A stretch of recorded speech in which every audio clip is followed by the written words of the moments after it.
was just thinking back as I was on my way over here about how I think at the end of last year I wrote something, predictions for 2014. And one of the predictions was that I think the conversation about alternatives within art is going to become more insistent. I think that's a sort of a structural thing. I think right now we live in a world where people are thinking about alternatives, thinking about new ways to do things. So I think that's just bound to happen. And this is the panel we have tonight is a little bit of a reflection of that.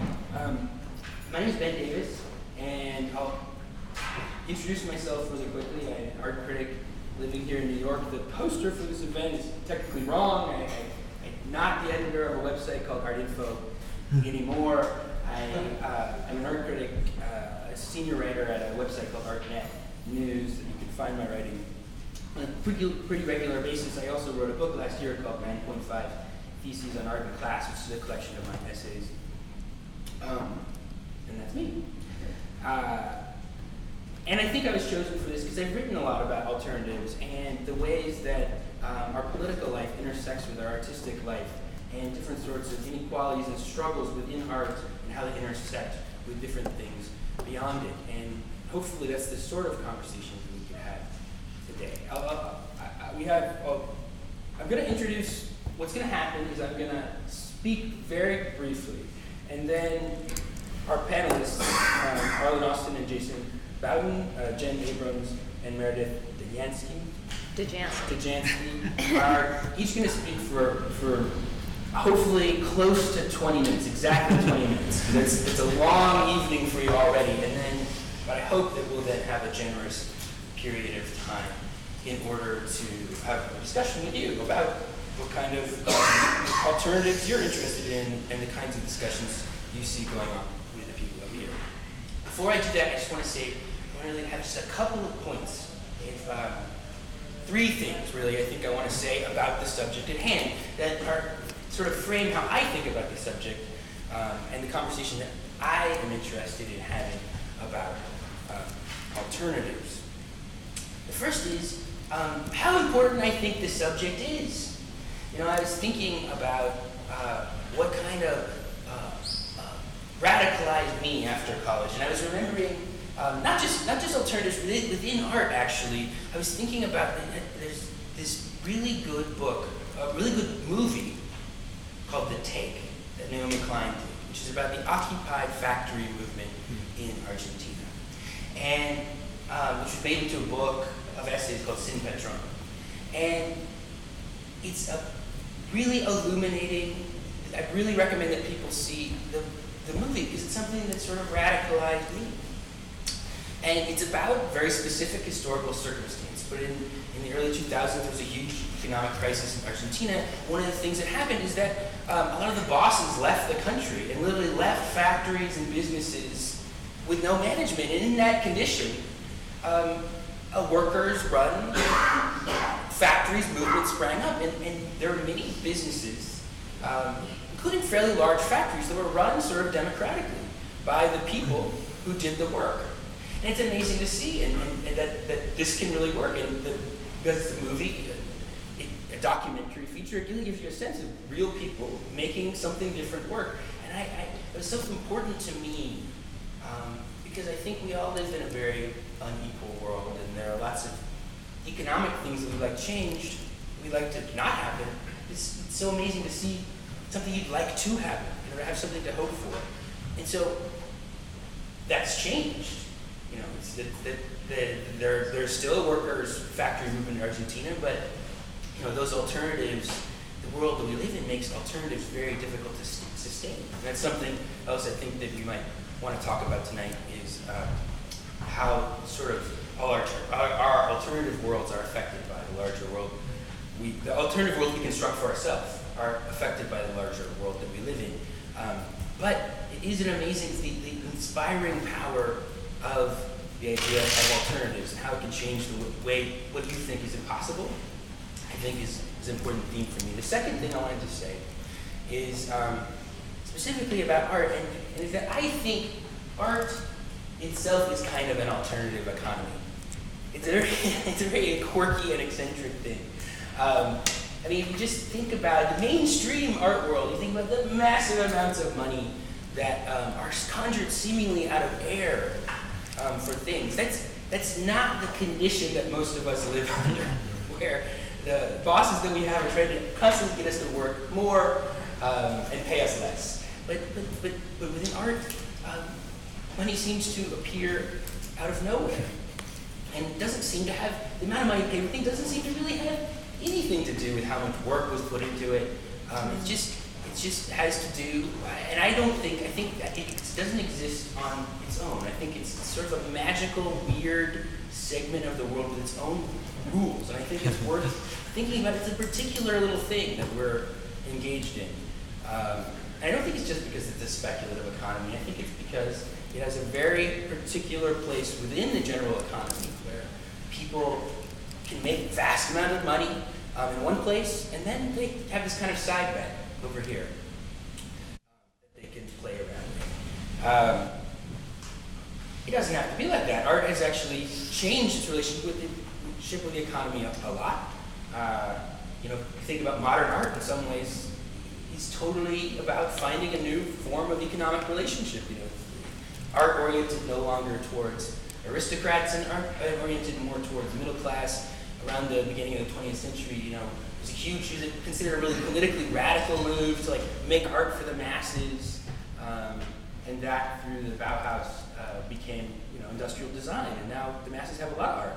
I don't know that we still live in a very unequal world, but the way creativity relates to the economy changes. In the 70s, there was the alternative spaces movement, which changed in the kinds of things that got seen. And now we may be in another period when the internet's changing things in some kind of new way that I don't yet fully understand. That's the second thing. And the third thing is just about my own personal take on what artists are, what they do, and how we think about them. So this is my own theory, a capsule version of my own theory from my book, which I hope you read. But I try and talk about art through the lens of trying to recover an idea of class, a specific idea of class, how we think about the class of the artist, the professional artist. Because I argue that when we think we're talking about class a lot, what we're actually talking about is rich and poor as well, which is very important. Obviously, you live in a world with tremendous disparities, but there are other ways to think about class that are really important. And one of them, which comes from the traditional, really classic period Marxism, is, what is the working class? It wasn't just people who were poor, it was people who worked for a boss, worked for someone else. And actually why that was interesting to people is because that was not the dominant form in the 19th century of economic relations. It was, most people worked in small workshops, had their own kind of thing going, were their own bosses in a way.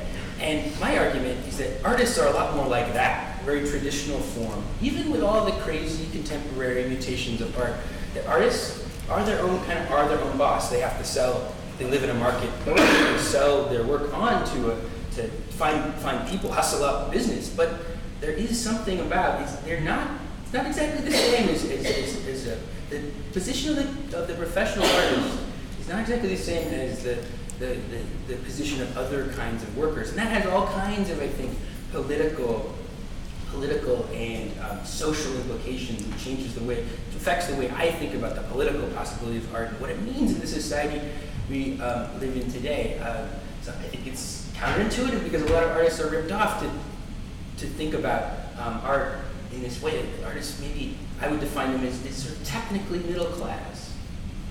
They might be counterintuitive, but I think it helps, it clarifies some things. For instance, I think there is a sense in which what kind of people, it's obviously a very desirable position to be in, to be a professional artist, where you get to make something you like and then make a living off of it. That's the goal. It's obviously a desirable thing. People leave better paying jobs to pursue that.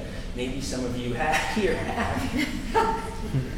But it's really hard job. It's not it's a hustle, as maybe some of you will talk about.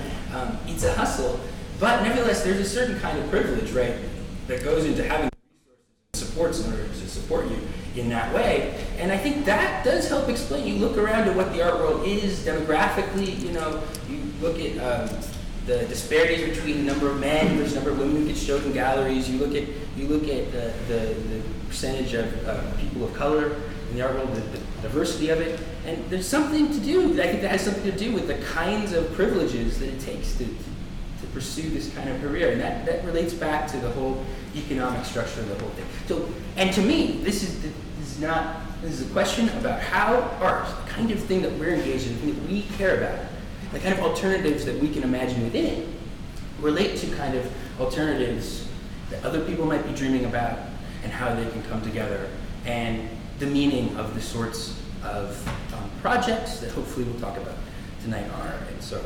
that's my stump speech, and now I'm going to step back and let the artists talk. So our first presenters, Arlen Austin and Jason Boughton. Arlen Austin and Jason Boughton are the co-founders of the Hans Eisler Nail Salon, or H.E.N.S, a gallery, nail salon, and worker center amalgam. H.E.N.S has produced projects for the Hessel Museum, Bard, Center for Curatorial Studies, Ludlow 38, Exit Art, and Scaramouche, among others. Their most recent project, Comrades of Socktown, the television series geared towards children ages 5 to 10 and their caretakers. A cast of sock puppets and humans addresses problems of workplace organizing, globalization, immigration, and the challenges of forging coalition across social differences. Please welcome them.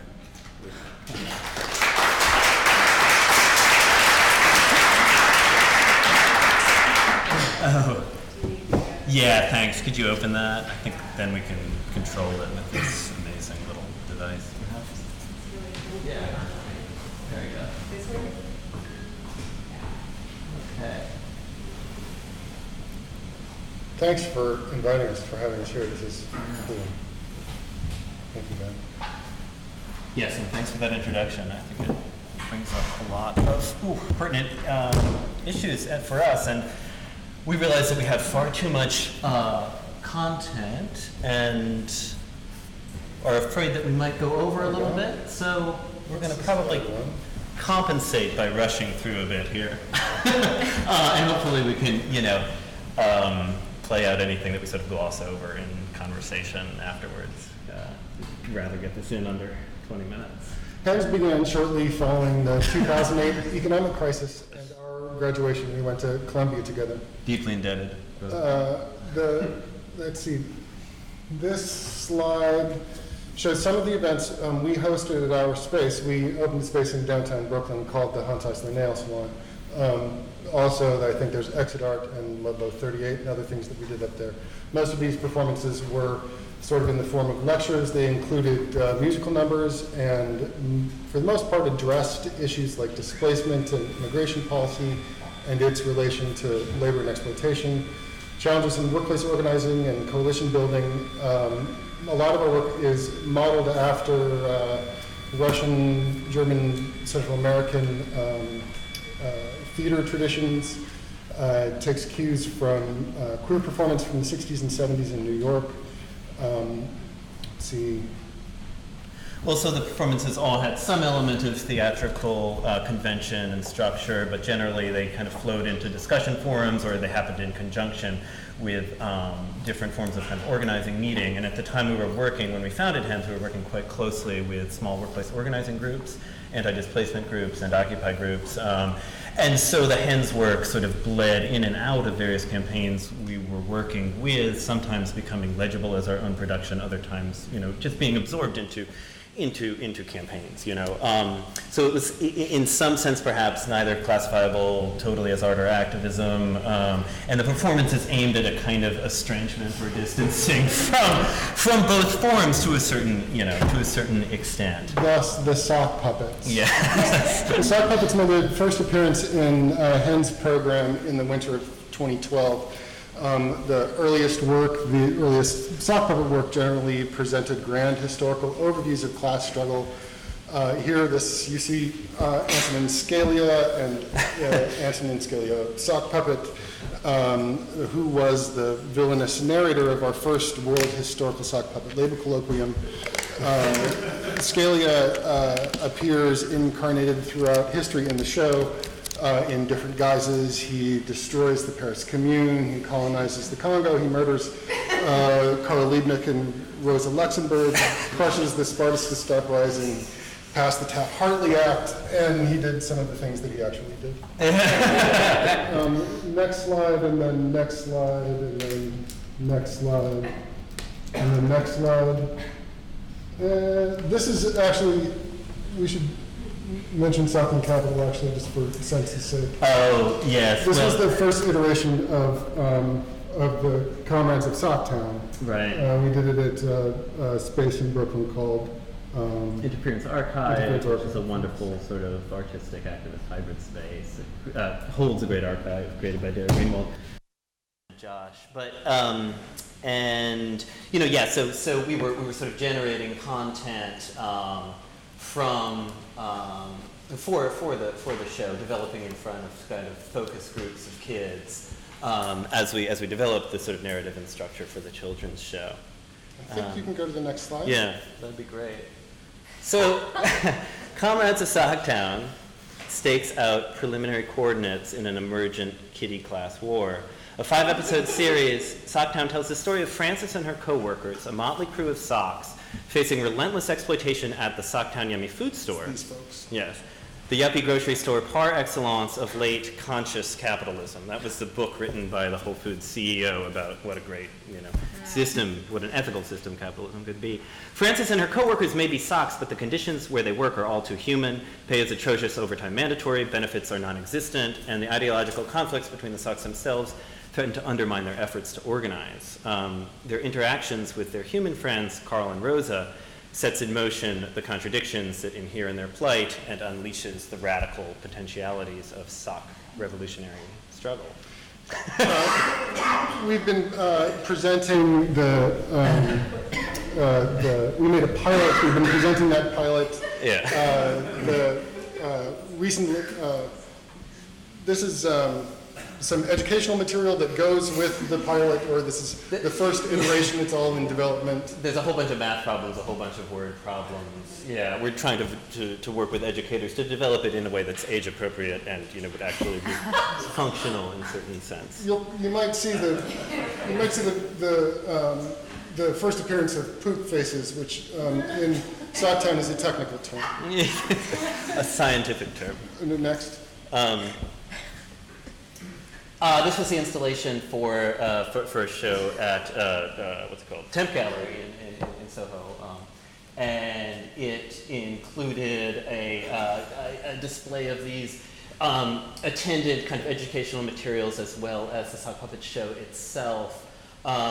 People could there were these microwavable pony forms. They were called pony forms of the dialectic. Which served to relax sore muscles. You could microwave them. They're pillows full of beans. Right. You microwave them and put them on your sore muscles. And they're wonderfully scented. They smell like stuff. And each of them discusses the relationship between sort of different contending leftist forms of counter-hegemonic, struggle and activist work. There we go. Sorry, I have this good line from the statement for this, which describes the socks' relationship to the ponies and how they use the ponies as a teaching tool. It says, ponies, we might say, serve as the great dialecticians of our age, transforming the magic of friendship into the power of the class. I just thought that was kind of cute. So there's the pony mode of production, which is a sort of summary of base superstructure. It's somewhat reduced, but allowing for a certain amount of complexity throughout the guide, and you could leaf through this guide and find different pony pillows, and etc. Next one. The pilot episode of Comrades of Socktown is currently being distributed to educators, activists, children's caretakers for feedback. This is a 3rd grade class somewhere in Texas. If any of you have children who are in the 2nd to 5th grades, and we'd love feedback. A lot of feedback. Very important it's needed, and it's hugely helpful and important. Yeah. 3rd graders in Texas. Their teacher could get in trouble for that. So. Are we at about 10 minutes or something? What are we at? You're at about 8 minutes. Oh, great. Perfect. Next slide. So, We're going to use you as a focus group as well, and would love to show a few of the clips now from Southtown. So, yeah, back one, and here's, how do we... No, this is right. Here's a video. How do we get the Can we video start to it? play? There we go. Oh, great. Okay. This is Rose's entrance. How are you? I'm so happy to see you. Don't you like doing things with your friends? And making new friends? I do.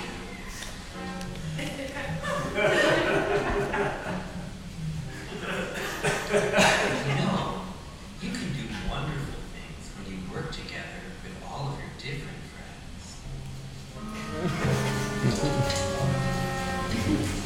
Well, tonight's a very special night. Tonight, my old friend Frances is coming over for dinner with all of her new co-workers from Socktown. Obviously, Mr. Rogers' quote, for those of you So who why know. don't we all head to the kitchen?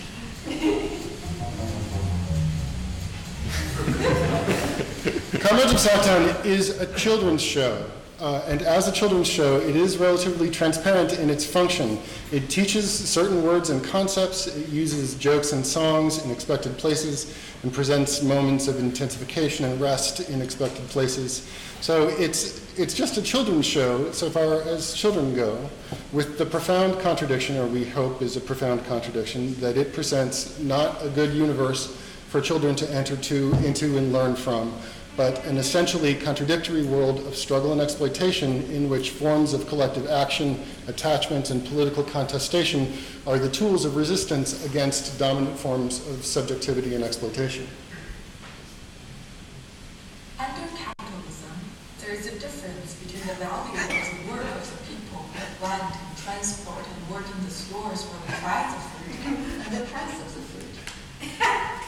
That doesn't make any sense. Why would there be any difference between the value of all of the hard work that people do to bring us the fruit and the price of the fruit? Because the capitalists want to make a profit that they can keep for themselves. That's silly. Carl, that's silly.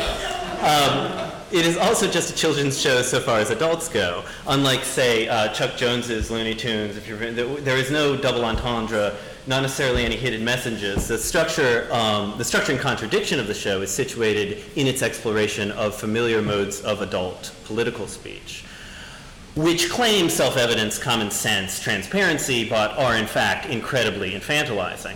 And we mean infantilizing in a way somewhat uncannily similar to like actually Lenin's use of the term infantilizing. In his characterization of ideologies in which their speech, acts, or ideology assumes a political subject transparent to itself, defines its desires in terms of freedom, and its freedom in terms of economic agency, free of over-determination, free of determination by economic factors, other social factors. Southtown speaks to adults the same way it speaks to children, because that might be the only way to treat them like adults, to not infantilize adults is the conceit of the show, in as far as it's an adult show. As you know, we all work at the Softtown Young Food Store, and we found out that our boss is a total fucking jerkface. He cut all of our hours, so now we're part-time workers and we don't have health insurance. But you will be working less, right? No! In fact, we'll be working overtime without overtime pay. I think go to the next slide. Yeah, just play the next one would be great. You actually have two big problems. The first one is why your boss is being such a poopy, jerky, McCarthy face. Now you understand your second problem, which is a way to find out who your friends are. Because in situations like this one, in order for one person to have more fun, you need to know who your friends are so that you can work together.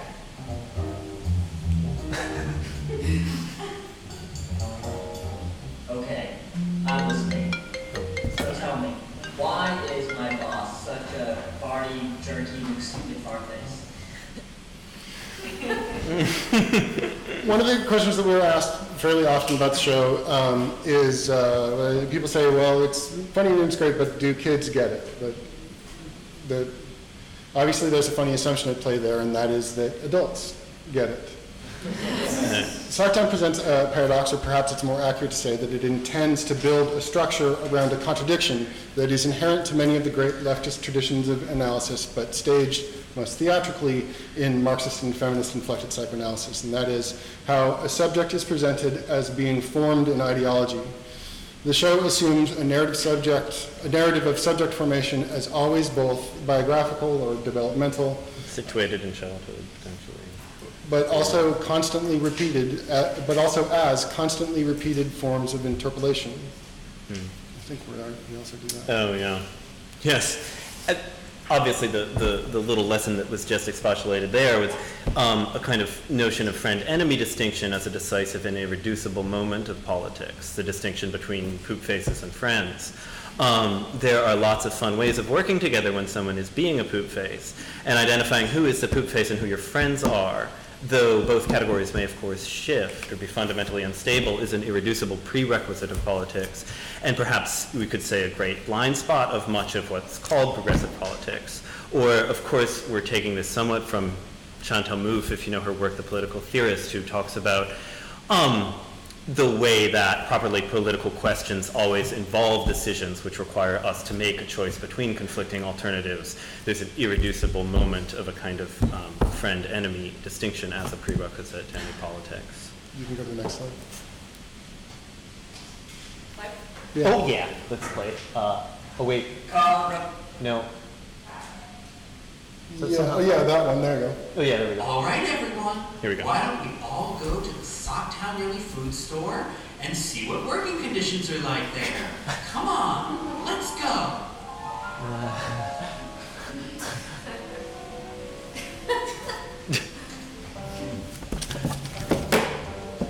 Wow, here we are at the Socktown Daily. I bet the boss is getting a lot of surplus value from all of this hard work. So the central, like, sort of formal structuring principle for us is the notion of the transitional object, which is also very important for Mr. Rogers. Lots of kids shows. The trolley in Mr. Rogers is the thing that moves you from the actuality to the fantasy, and it's a structuring principle that's active in a whole bunch of children's fiction, in particular. Toto and the Wizard of Oz. Toto and the Wizard of Oz. Lots of things. Yeah. Yeah. Marx also might have something to say about it. Capital Volume 1, Chapter 6, he says, accompanied by Mr. Moneybags and the possessor of labor power, we therefore take leave for a time of this noisy sphere where everything takes place on the surface and in view of all men, and follow them both into the hidden abode of production, on whose threshold there stares us in the face, no admittance except on business. Here we shall see not only how capital produces, but how capital is produced. We shall at last force the secret of profit making. Next slide. Carl, Rosa, I'd like you to meet my friend, Hector. Hector works with me here at the store. Hi, Rosa. Thanks for coming to visit, but I can't really talk right now because the boss told me I can only have a 5-minute break a day, and I already have to go to the bathroom. Oh. Argyle here spends 38 hours a week putting overpriced, useless crap on the shelf so some bourgeois drone can buy it, whether or not they need it. He'll never be full-time, he'll never get health care, he's totally precarious, and he doesn't even care. I'm not precarious. I'm empowered to innovate and take personal responsibility for my success journey. That way I can set my own schedule. Plus, 15. I can collect empty cans while I walk between jobs. And if I find anything nice in the garbage, I can sell it on eBay. I was just listening to my new DJ set. I shared it with you on Facebook. MySpace, I don't care. Hi, I'm Rosa. Francis tells me you're very creative. I think that's grand. Isn't that grand, Francis? Yes, it's grand. So that's Francis and Rosa guiding the viewer through a tour of Socktown Yummy Foods, and we introduced the three main character co-worker socks. Argyle, Cashmere, and Hector was the first one. In the series, they'll probably have fairly fixed characters, or sort of fairly fixed functions. Hector is a legal immigrant who is constantly moving towards sort of political radicalization. Cashmere, which one is Cashmere? Poor Cashmere is kind of ultimately deeply engaged in the social media kind of culture. Right. He's a DJ / social practice artist. He's a social practice artist. And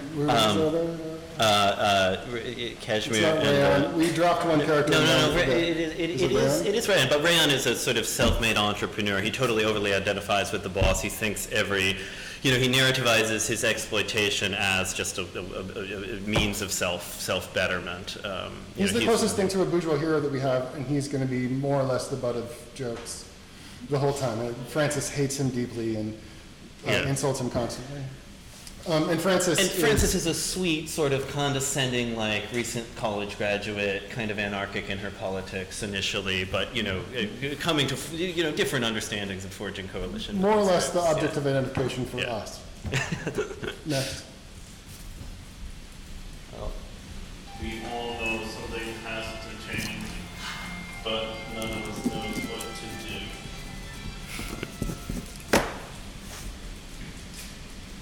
Actually, Hector, you and Francis are both right.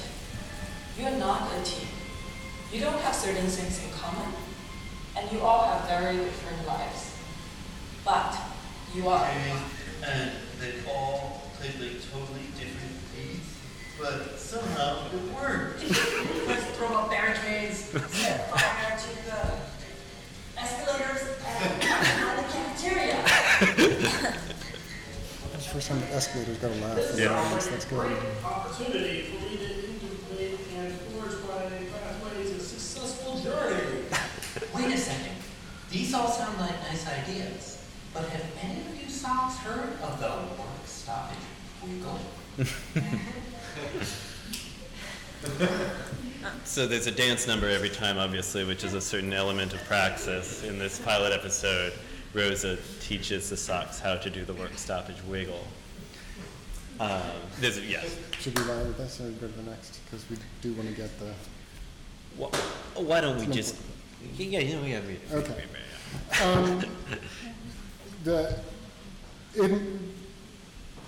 On a certain level, we do not aim to lionize working class struggle, but merely to identify working class struggle as the basic precondition for the negation of current class relations. Class politics is essentially a politics of negation, and the most pertinent form in which we can grapple with the regime of exploitation. False consciousness wasn't a term used by Marx. Engels developed the idea after Marx's death. It's clear that all ideologies obfuscate the violence of class are true as lived experience. Ideology is neither true nor false, rather it's a method of describing the actual terms of engagement, the struggle, the structure of relations, but it's also a method with consequences, sometimes tragic consequences. Capitalism in particular is designed to reproduce itself via relentless misapprehension of its own structure. We decided at some point that the moment just before the big confrontation would be a moment for the main characters to fail to understand what their situation was, even though it's just been explained to them. And then we go to a dance number. Next.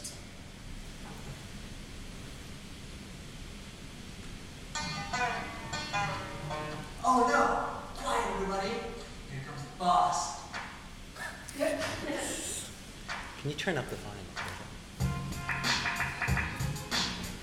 We work with this great composer named Seth Scanlon. He's the rapper. It's the Ballad of Surplus Value. Well, competition's cutthroat, it's a time of crisis. We gotta come together and make sacrifices. I've got this brilliant idea, it's gonna save the day. I'm gonna increase your hours and decrease your pay.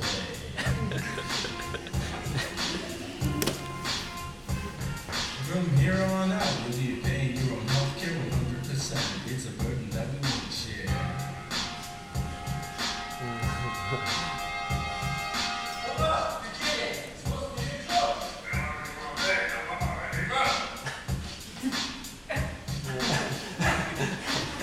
I know you're tired, you're hungry, your life is a mess. But don't expect the boss to share in your distress. You're covered in flour, I'm drunk on power. I'm gonna cut your pay by another 50 cents an hour. Cause making surplus value is my lifelong mission. In fact, I'm gonna switch your pay from wage to commission. Well, Do we have time for the we should probably just, There's no way to see it, but to see it my way. we should probably stop it here, because we might be going a little long. How much time do we have? I mean, you're at time. Okay, cool. Well, so the Sox successfully commenced a strike action following the boss's song here, and they successfully put the boss in a pickle, literally a jar of pickles. Thinking they have triumphed, they're prematurely celebratory, but are given final parting words from Carl and Rosa cautioning them that the struggle has just Go to the next begun. slide and we'll just do the very beginning of it. And yes.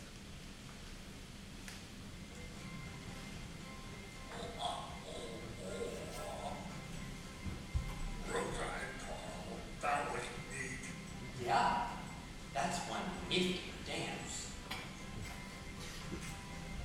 We won! The worker Sox have triumphed.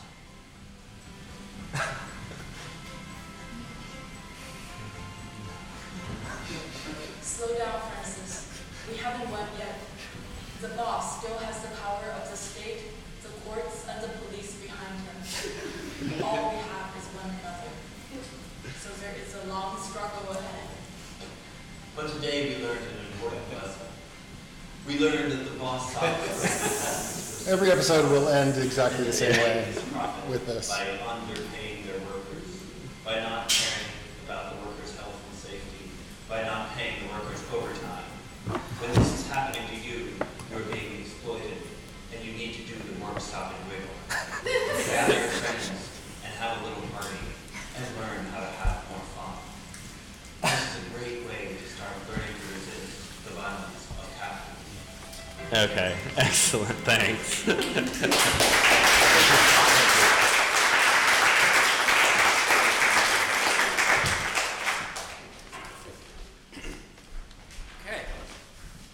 I'm sure you all have questions about that. But on to the next one. Jan Abrams. Do you need a second to get set up, Jan?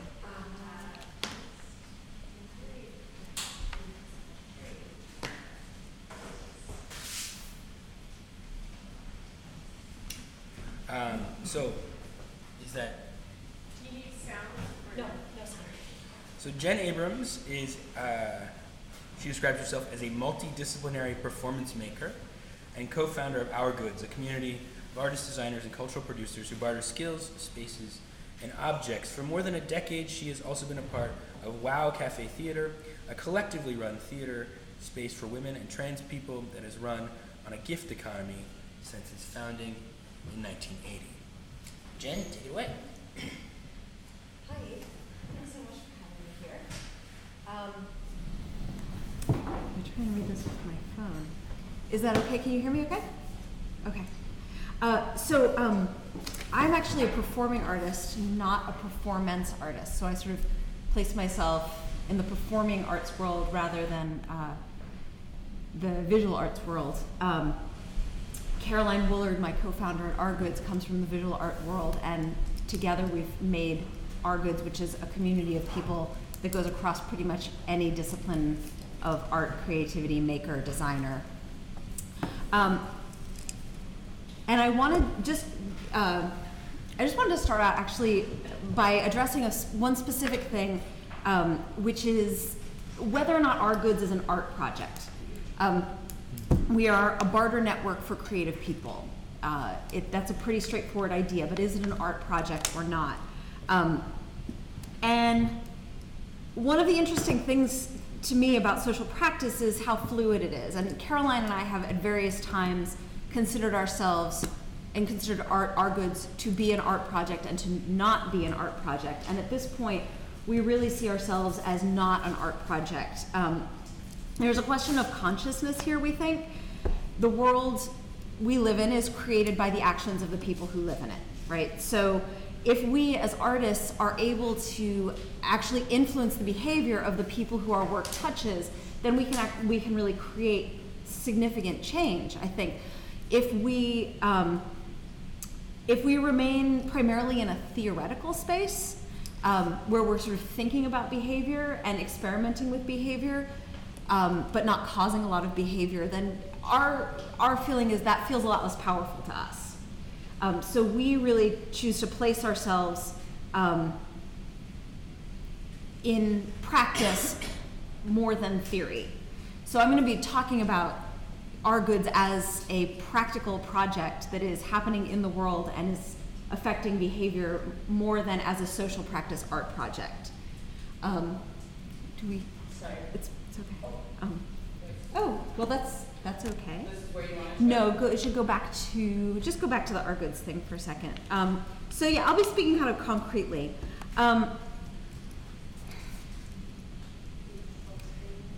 Yeah. Okay. I'll go over to view. Yeah. And then you can do full screen. Thank you. That's fine. Yeah, that's great. Thanks. So what's Our Goods? Our Goods is a barter network for creative people. People post skills, spaces, and objects that they have to share on the site. You can search for what you need. So you see this big yellow search bar. What skills, spaces, and objects do you need? I'm sure all of you need things to work on your projects. If you can give us the next slide. This is just a sample search. Let's say I need welding. All of these people are offering welding. So let's imagine that I'm interested in checking out Julia Murray. She's the top one. Go on to the next slide. I can look at what Julia has and what Julia needs. It's pretty straightforward. I can try and figure out if I can offer Julia something that she needs. Go ahead to the next one. This is a little box that lets me start a conversation with Julia. I can tell her what I'm interested in, what I have to offer her, and a little bit about who I am. And that's my initial barter contact, and go ahead to the next. And then we've got, a little conversation box here. I didn't actually start a barter with Julia, but I did have a conversation with Lizzie Hirsch. So this is just my profile. So go ahead to the next one. Back up, because I'm not talking about that just yet. Anyway, it turned out that Lizzie and I couldn't barter if you read the conversation, but mostly it's just there to show you sort of what the conversation box looks like.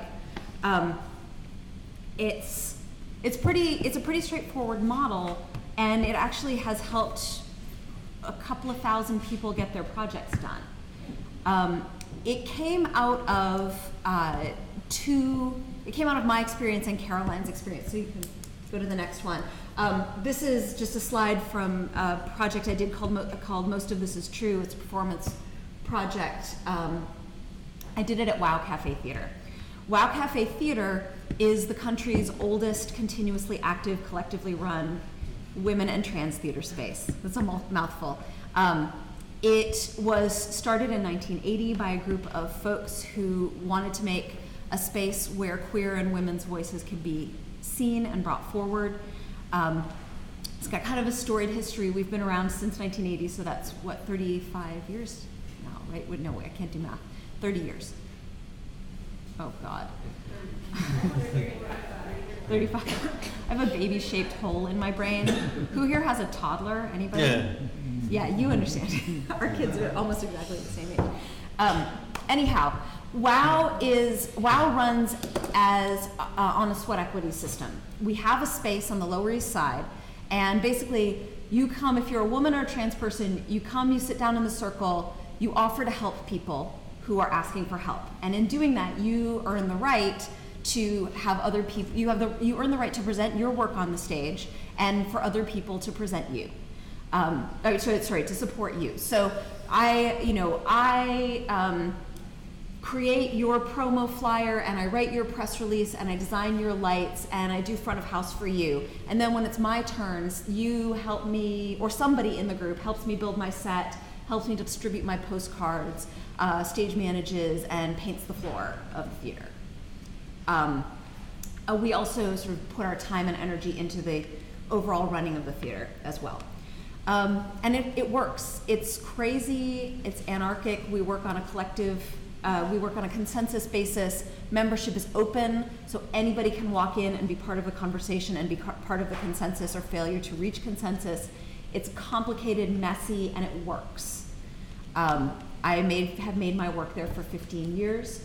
I can make my work with very, very little money because almost everything that costs money is part of this gift economy that we create at WOW, including the space, which is possibly the biggest expense that you would have as a performing artist.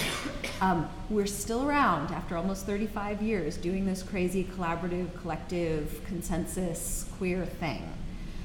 So when the bottom fell out of the financial market in 2008, I was at a conference of dance makers, and we were all tearing our hair out saying, what are we gonna do? And every answer I came up with had to do with WOW, because I'd been making my work without cash for, at that point, 10 years. And we had a lot of really good systems that worked. So we started talking about trying to find some ways to make some of the aspects of the WOW model available to a broader group of people. And that led me to talk to The Field, which is a service organization for performing artists. And The Field introduced me to Caroline Woolard. And you can do the next slide. Caroline is a visual artist. She was at that same time thinking about the visual arts market and some of the things that you talked about earlier in terms of like sort of the crazy creation of value and the fictional sense of wealth in that space, and also sort of thinking about the fact that she actually couldn't afford to buy the work of the people she respected. So she was thinking about finding some way for people to barter with each other for art. She created this work dress, which was a barter experiment. She designed it and made it available not for sale, but only for barter. So Caroline and I came together, we made our goods. So that's kind of where the project originally came from. So we find this to be a pretty radical experiment, it turns out. You can go ahead to the next slide. It's an experiment in people dealing with the subjectivity of value. And the thing that's so exciting about the subjectivity of value is that we as artists value each other a lot more highly than the cash marketplace values us. So if we go out and we trade our time to Starbucks or whatever for the N number of dollars an hour that we get, and then we take that money back out and try and give that to each other, we get a lot less value than we get if we exchange directly with each other. And understanding that sort of arbitrage there is, for us, for Caroline and I, and for the people who use our goods, we find it to be a really powerful way to support our work in a sustainable way. It's not the only, we're not making the argument that you can live this way. We're making the argument that you can find some support, perhaps a lot of support, for your artistic work and for the things that surround your artistic work in this space. One of the other exciting things about WOW for me, and that we feel like we can replicate when we take our work outside of the cash marketplace and move it into what you might call a marketplace of respect and shared values, is that we get to be whole people in that context. So when I make a show at WOW, I have somebody who is my house manager, and I also have somebody who is in charge of literally calling me twice a week to ask me if I've eaten any vegetables, and to meditate with me on the phone for 5 minutes. And I find that to be a much saner way to make my work. The other thing that creates is the opportunity for some really, really deep relationships. If you can go forward, just go forward 2 slides. Yeah. So that's me right after the birth of my daughter. I'm going to show pictures of cute kids. And that's Parker Prasiak, who's also a performance maker. She's somebody I met at WOW. She attended my daughter's birth. You can go ahead to the next slide. The 2 people, my wife and I had a very, very small wedding. The 2 people who were there, who weren't blood relatives, were people from WOW. I broke my leg earlier this year. I had at that time a 15-month-old who I could not chase, literally. I was in a wheelchair and on crutches. I had people from WOW Cafe Theater coming to my house to help me clean, to help me take care of my family, to help me cook every day. So in terms of being able to be a whole person within our art making, to me that has been really profound and something that you can do when you're working in a community of respect instead of a community and a marketplace of cash. I'm sure everybody has had sort of their difficult experiences with feeling disrespected in the context of trying to sort of acquire some of the prestige that goes with the economy of scarcity instead of the economy of abundance. That's an experience that doesn't exist when we're working in this marketplace of respect. And so I find it to be a really powerful place and way to make my work. What I do give up in certain ways is the imprimatur of some of these, some of the awards and well, some of the prestige markers that we have in our worlds. I don't say that you have to totally give those things up, but you have to think about those things differently and think of them as not the only way to evaluate the value of your work and of the work of your friends. Our mutual respect can really, in a lot of ways, take the place of that, and in a lot of ways create a much healthier environment for us to make our work in, and an environment in which different kinds of work can come forward than than the kinds of work that produce art stars. We also think that there's a real transformative power of building these relationships and starting to see ourselves in these different ways. It's both empowering for us, and it is a practice of a different kind of behavior that we can act out, and actually in our acting out of those different behaviors, we can literally change the world around us. So yeah, I think that's the main bit of what I want to present, and I'll wrap up a little bit early so we have a little more space for questions later.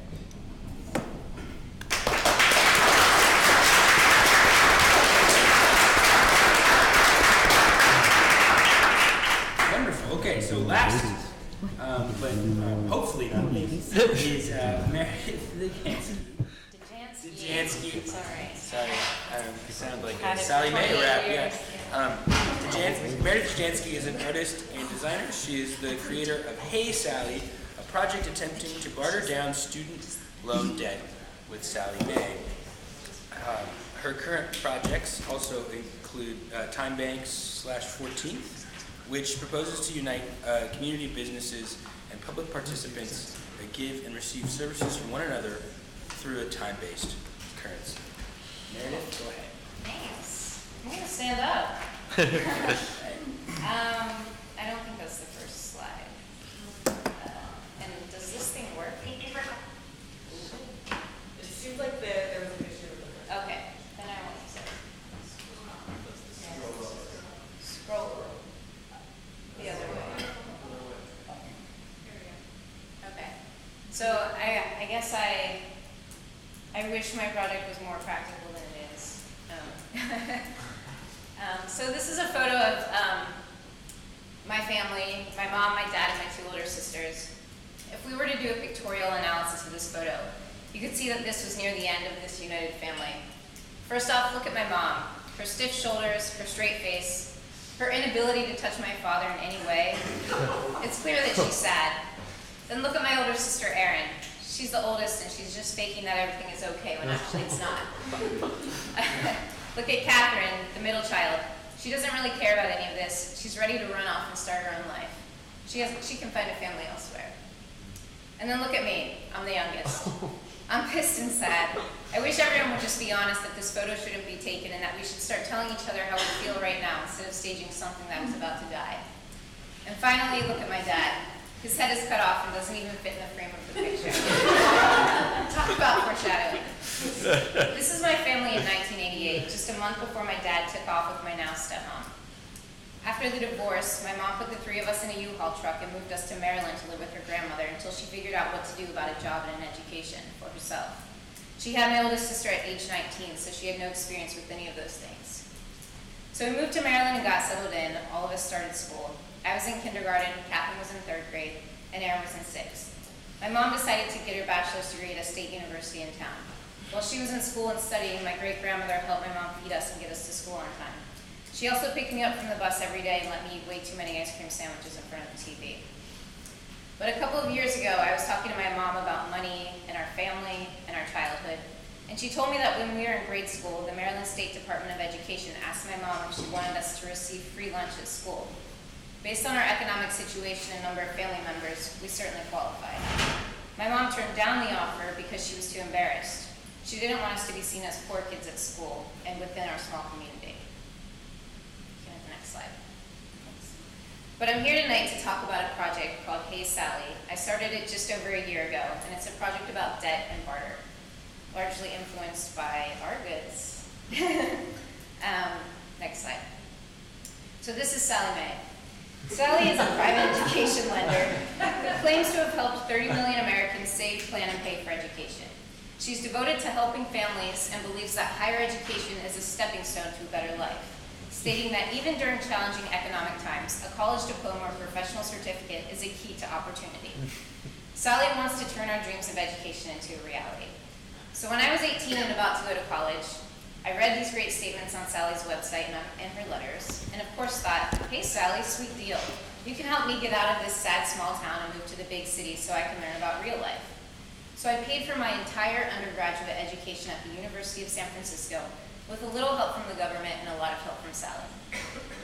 This was great during my studies, but as a graduate of the class of 2008, I didn't have many options as far as paid work was concerned when I was plopped into the real world.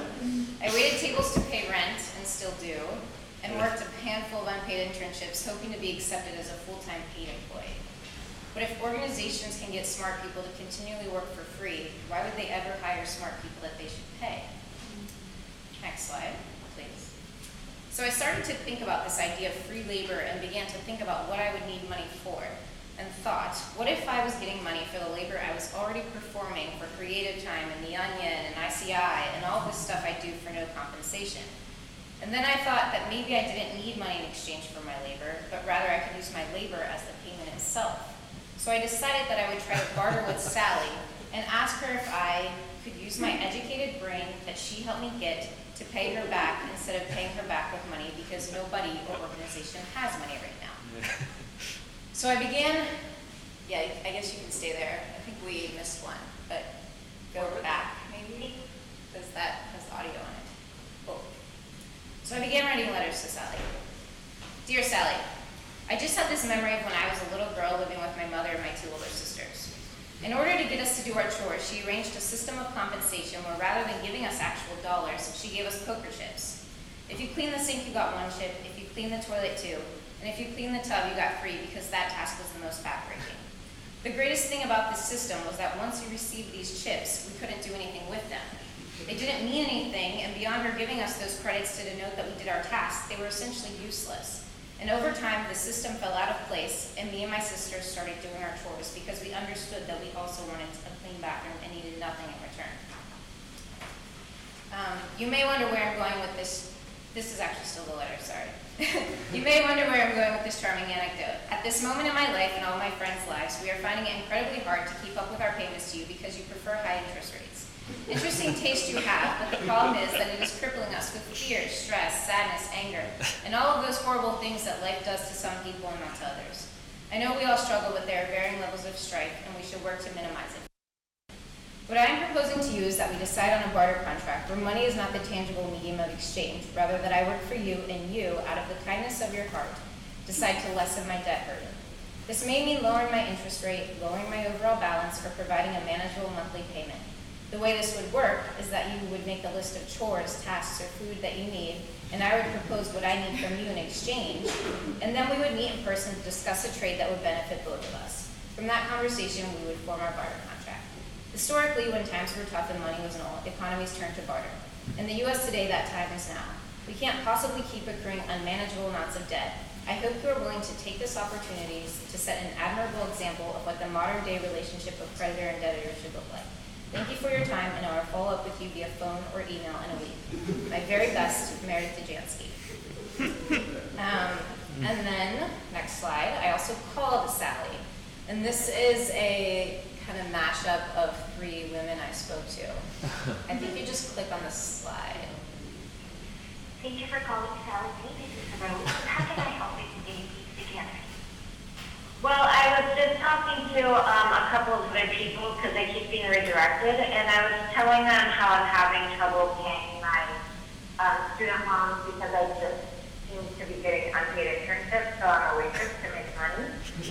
And I had this idea to potentially form some sort of barter system with Sally Mae where I would basically be employed by Sally Mae, but instead of actually asking Sally Mae for money to pay me, she would just release some of my student loan debt or maybe lower my monthly payment or my interest rate or something so that it was something I could manage. Well, Ms. Degyansky, I do apologize, but for those options, I need to connect you over to a private loan specialist since these are private loans that you have. Alright? Okay. Alright, so kindly stay on the line while I connect you over, okay? Okay, thanks. You're welcome. Right on, please. Hello, Degyansky? Yeah? Thanks for patiently holding. My name is Abigail from Sally Mae Private Loans Department, and this call may be monitored and recorded for quality assurance purposes. How can I help you? So I've spoken with a couple of your co-workers, and basically I realized that I'm having trouble paying back my student loan debt because I have 2 degrees. I have a master's degree and a bachelor's degree, and thanks to you all, I was able to get those. But right now, I seem to only I'm only getting unpaid internships, and otherwise I'm a waitress to make money. So I'm asking if I can basically work with you, like form a barter. Have you heard of a barter? That's not an option. Oh, is there a reason why not? This amount of enough here is already the lowest that we can go. I'm sorry, are you saying that you'd want to work with Sally, like work here? Yeah, because I can't really, I keep getting some internships. So if I work with Sally Mae, that would help me pay my loan. Might want to talk to HR department regarding. How did you get the job? I mean, by sending application. Who? Well, where are you located for it? Yeah, we are in the Philippines right now. Oh, you're in the Philippines. Oh, I could have like an. Maybe I could go there once.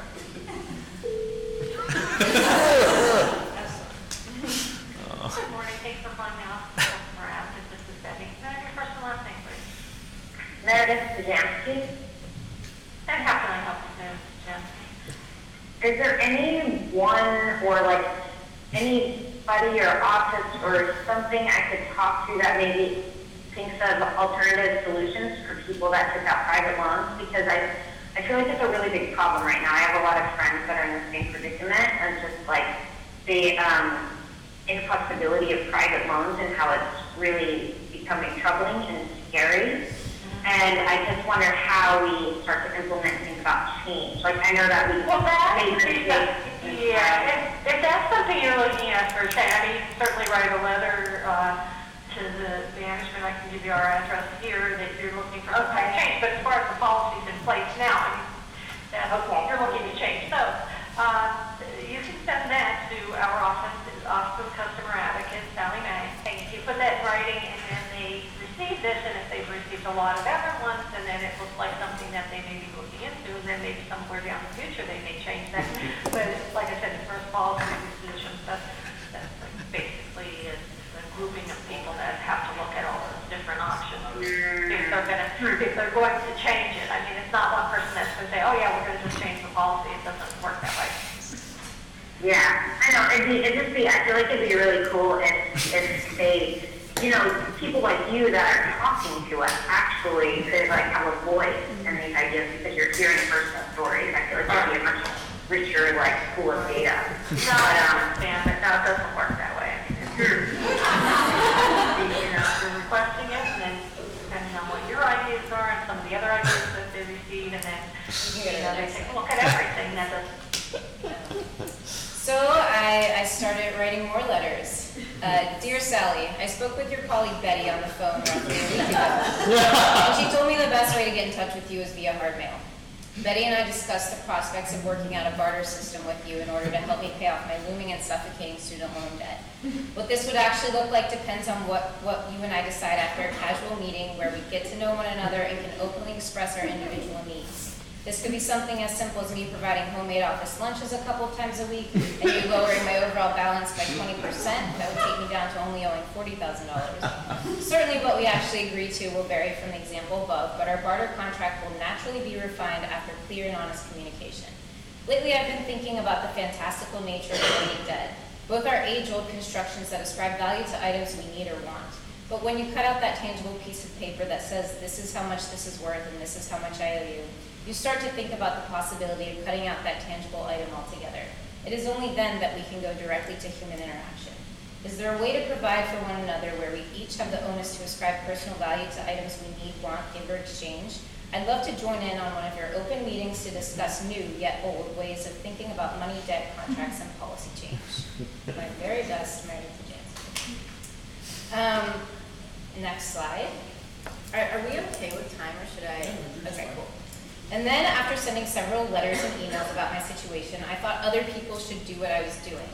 That maybe if we all got to know Sally and she got to know us, she would feel more empathetic to our situation. So I made this promotional low-budget video with one body, and I think you can click on that and it'll start. It's really irritating for me to watch. When you were 18, did you have well-laid plans to attend a college or university in the upcoming fall? Was this a path you were encouraged or perhaps even pressured to go down at an early age? If this is true, then you're like me. Most of these universities we chose to attend cost a huge amount of money. We're talking XXXXX dollars per semester, though we were told not to worry, that the government could help us out as long as we filled out one of those exciting FAFSA forms. After filling out the form, the government then decided how much they could contribute towards the cost of our education, usually XXXX dollars per semester, and how much our family was expected to contribute, usually XXXXX dollars per semester. But if you're like me, the amount that the government thought your family could contribute was not an actual reality, given that you had divorced parents and 4 other siblings to get through college. So the backup solution society had for people like me was to turn to the well-known and generous Sally, a woman of power who swooped in to offer a solution to millions of young adults, people like me, so that we had access to this college education that society boasted about. So being a dumb and confused 18-year-old without any of my own real money, all I had to do was fill out a simple form asking Sally for XXXXX dollars, and before I knew it, there was a check in the mail made out to me from Sally for XXXX dollars. Now this was too good to be true, and in fact it was. And it's not that I don't want to pay back what Sally lent me, but rather that Sally's interest rates are so high that despite making payments of $400 a month for the past 4 years, I haven't even begun to chip the balance.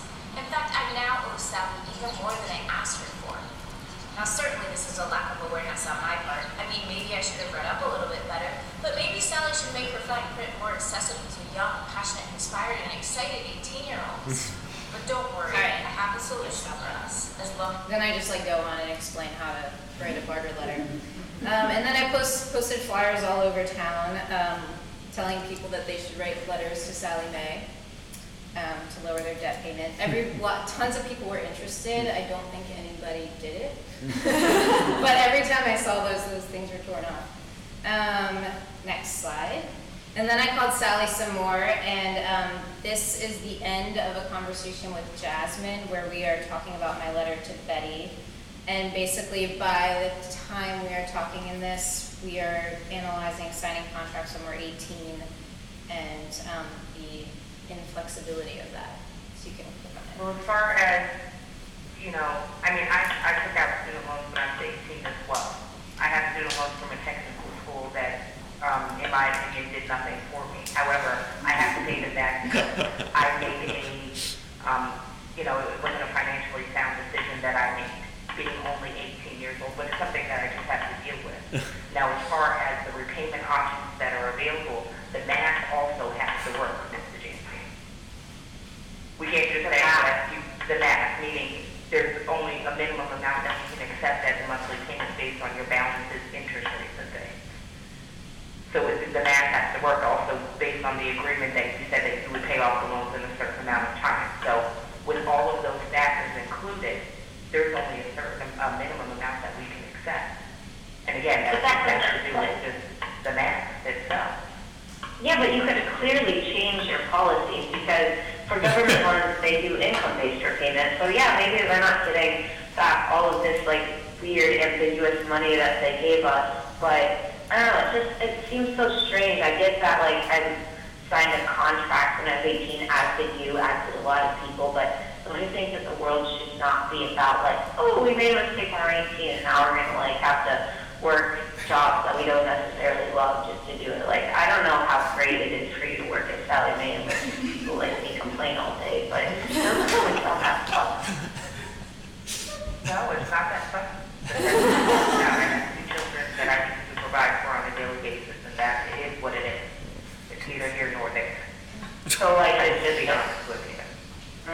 So what is life about then?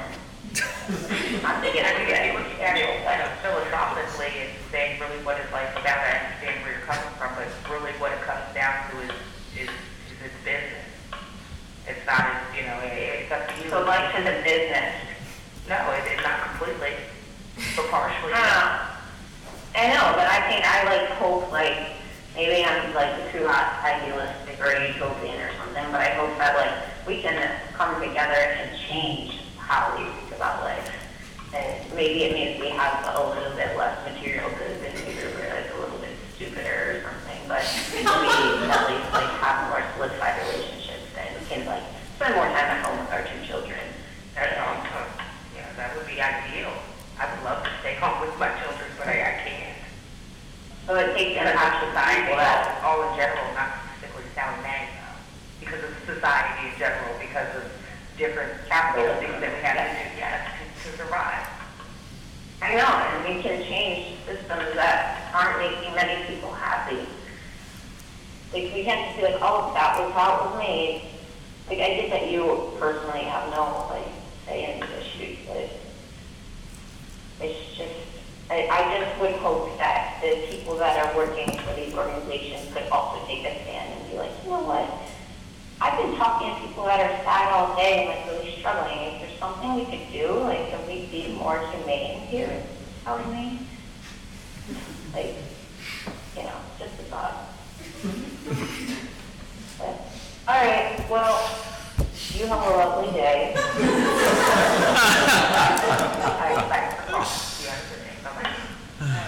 Next slide. I felt really bad about that one.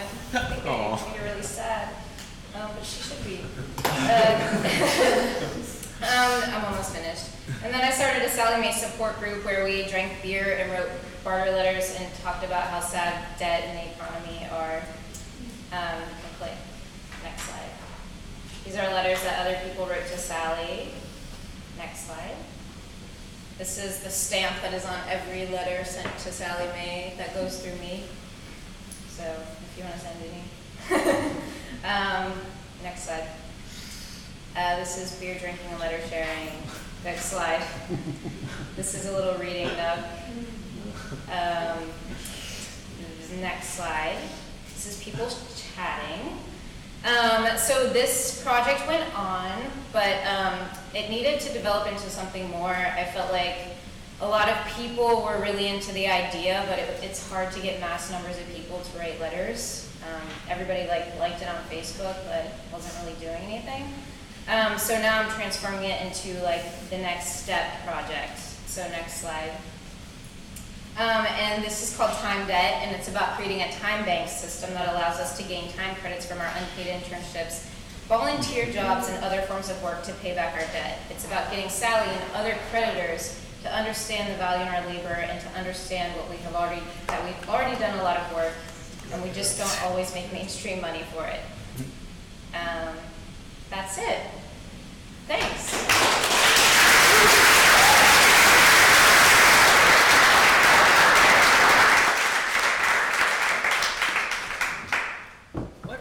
Group of presentations that are what a terrific collection of projects full of humor and really interesting dialogue with each other. I think we have about, I'm planning to bring this to a close in about a half an hour at 8. So we have plenty of time, what that means to discuss.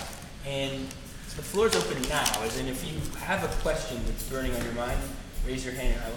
And we do already, so go ahead. This is Meredith.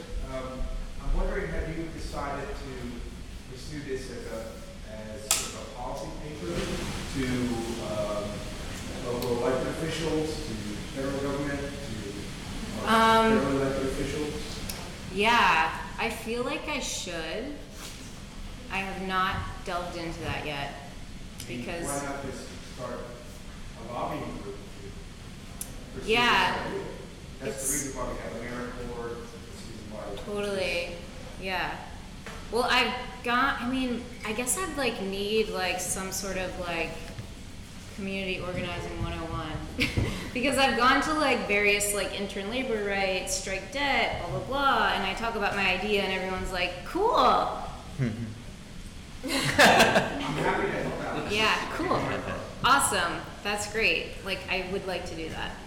I mean, that is actually a little bit, as I was watching all the presentations, or as the accumulation of, as the presentations were building up on me, this is sort of the question that it raises from you. You said, Jen, you talked about how, are you sure? No, you talked about how, at the beginning you said that if these things didn't change the way people behaved, that wasn't what you were interested in changing the way people behave. But then a little later in your presentation, you mentioned, you don't think everybody can live like this. In a way, it is a kind of a symbolic thing. Well, and then it's funny because then we come to her presentation, and your presentation is almost already about the limits of it. It'd be great if we could barter for things, but your presentation is almost kind of showing the other side of it. That is not the world we live in, and unfortunately, it's not possible just to barter away your debt at this moment. So my question is sort of how do people, and this includes you guys, in terms of putting your educational project into effect, how do you think about sort of spreading the gospel? We're making or do you think about that at all? That's a good place to start. I'm sorry, I missed what you said. We're making a kids show. I mean, it sounds like a bullshit answer, but in a lot of ways it's not.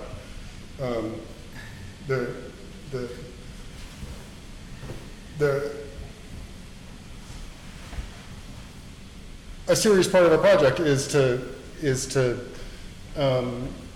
replicate the sort of basic civil society education that the public television that we watched when we were kids gave us. Only it didn't necessarily constitute a particular kind of militant politics, and we hope that ours will.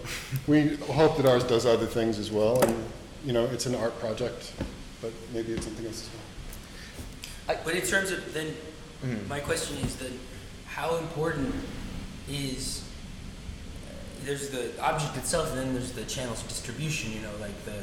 Getting it on TV, finding a channel where it can find an audience. So that is part of the discussion. You said, and there's also a pedagogical aspect of it.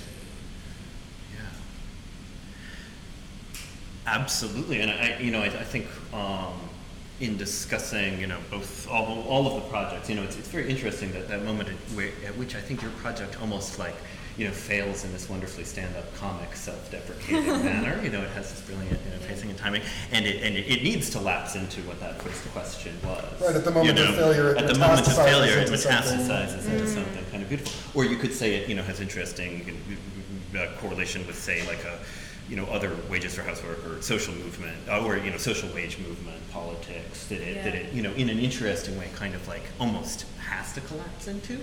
And maybe there's a way that the kids, though it's still, it's focused on the kind of intergenerational sort of durational thinking about reproduction and social transformation and whatnot.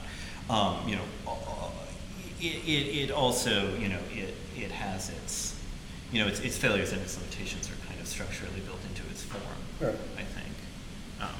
Which is not to say that all social practice art should have failure built into its structure, but maybe a little bit, or at least a kind of self-reflection, self-deprecation, forms of interrogation.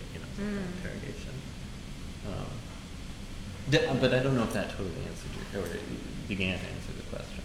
No, I mean, my question comes from I thought your comments, I find them refreshing, where the idea, saying, of course I don't think everyone can, or this is in a way a small thing. Because some of the questions I have about social practice, people here are familiar with the term social practice. Everybody, yes, of course. It's annoying to crowd, but is that sometimes in collapsing art and politics together, the stakes become very blurry. So it becomes a question of am I doing this to entertain? Is it sort of for me and this group of people around me, or is it the question of I think this is the big social practice debate actually is metrics, and how do you judge?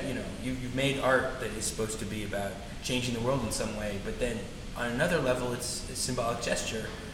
And how do you measure? How do you, if you've made art that part of its value is that it's supposed to be about changing the world, do you actually measure that? Is that an artistic criteria? You kind of answered that question a little bit, though, in a certain way.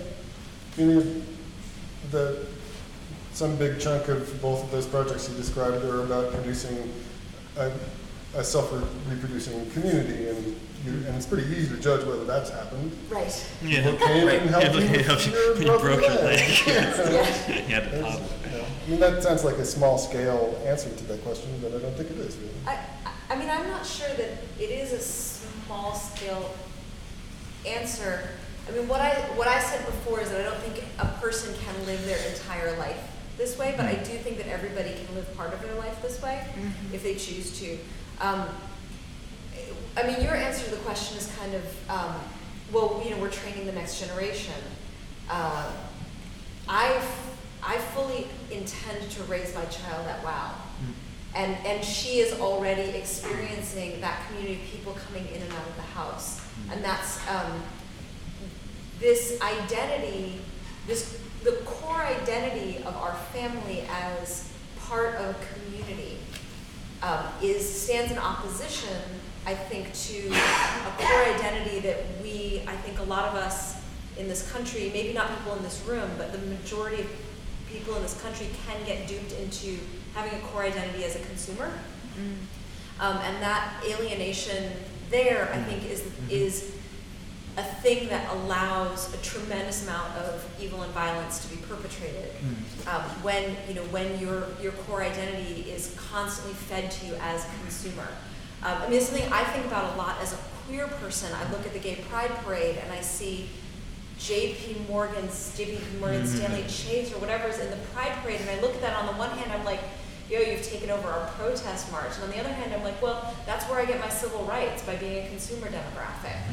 And that thing right there, like my civil rights, the reason that my marriage is now recognized by the federal government is because a white woman of some means was being deny the accumulation of wealth. I mean, and I mean no disrespect to Edie Windsor, because I think she's genius and wonderful, but that's how we were able to sell our civil rights. It became an issue of wealth accumulation for a privileged group of people. So that can be an identity that's really easy to get sucked into, and these kinds of alternative economies, I feel like, work strongly against that that subsuming of our identities into consumer. So to me, that's very transformative. That's why I would do it. But it's sort of this. It's sort of. How are you? No, I'm fine. I'm looking for. You carry on. I'm just looking for further hands. That's all. Oh, I feel like it's confusing though, because I think this is what bugs me about social practice and these types of projects, and what I'm afraid of is that like we're just speaking to like the same community, and like I don't know like what we do to like make it larger, and if we really want to, like if artists honestly are like, I want to barter with Sally Mae, but maybe I don't want to like write lobby policy things. I want to like present this, and then someone else can like take it and do it and make it like a big thing. When I don't know, I feel like I'm worried everything is just too internal, and like we all like pat each other's on the back and just like exchange like we all barter with each other in this room. Yeah, I mean, I think I agree with that critique, which I think, you know, and I think you find a lot of like general agreement, Ben, with the concerns that, you know, you've raised in writing about social practice. It's, you know, being circumscribed within, you know, certain ancillary communities, being something of an aesthetic band-aid on real, you know, structural violence, structural societal violence at times. And I mean, I think that, yeah, I mean, the goal of the best social practice is perhaps to put pressure on those issues in a certain way, and I think there's tremendous value, there's always going to be tremendous value in what Meredith is talking about, you know, a practice that kind of models an alternative community that serves as a constant reminder that, you know, current capitalism is this incredible limitation of the potentials of life, you know. I mean, I think social practice will always serve that function as a kind of, you know, counter model reminder of the way that capitalism limits certain, you know, options, forms of ideology, different kinds of human But not just being. capitalism, but Yes. other violence I'm using capitalism very sloppily, you know, and inappropriately, actually, as for an overlaid, you know, series of violence. I should be using dominant hegemony or something, but that's too much of a catchphrase, you know, and it's too hard to list every oppression. So, you know, but I would also say. Yeah, so I'm sorry. Thanks for but well, you know, there's I have a question. You know, there's an entire critique of social practice that I think is really intriguing, which relates to the whole question of unpaid labor and internships, actually, which is that you're asking people, you're basically asking people to, by framing activism as art, which is something people like to do.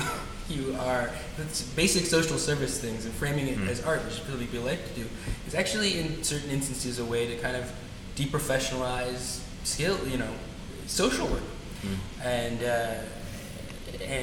you know, that's something that people should keep their eye on that ball, you know, because there are people who are hungry to use people's idealism for very cynical purposes. There's a bigger context that all this takes place in. And but we have more questions from the floor. I mean, this may kind of be a different iteration of a question that's already been asked, but I think one of the things that this panel did is really kind of illuminate the level of the problem in regards to like the limitations that we face in trying to engage in organized activity in art or politically. Like Meredith, you brought up this fact that I imagine your project is really appealing to people and they want to be involved with it. It's like people take the tab, but then they don't write the letter. And, you know, so, I mean, I think, and then, you know, Socktown is dealing with this on the level of, like, reaching children, you know, so there's this question of, like, is it a kind of a loss for us, but maybe there's hope for the next generation? So, I mean, I really think that this is, like, does bring, like, illuminate the crisis that we face. And so I'm wondering kind of, number one, like, how can we understand that and what we are tasked with in dealing with this, I guess, on the level of practice and theory.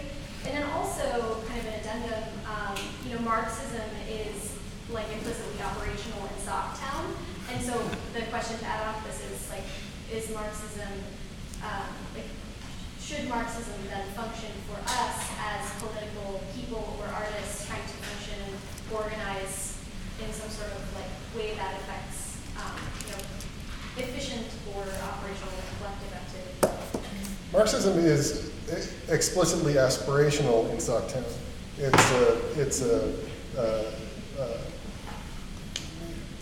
If we get 30 episodes, then we'll see what happens. But it's a training film for children and adults. And I think, Arlen, there was a big but in what you were saying that you might not have gotten to. Oh, yes, there was, but... Does it answer her question? It's about how often, and I don't know the answer to this question, but and so maybe it's just another pointless complaint, but the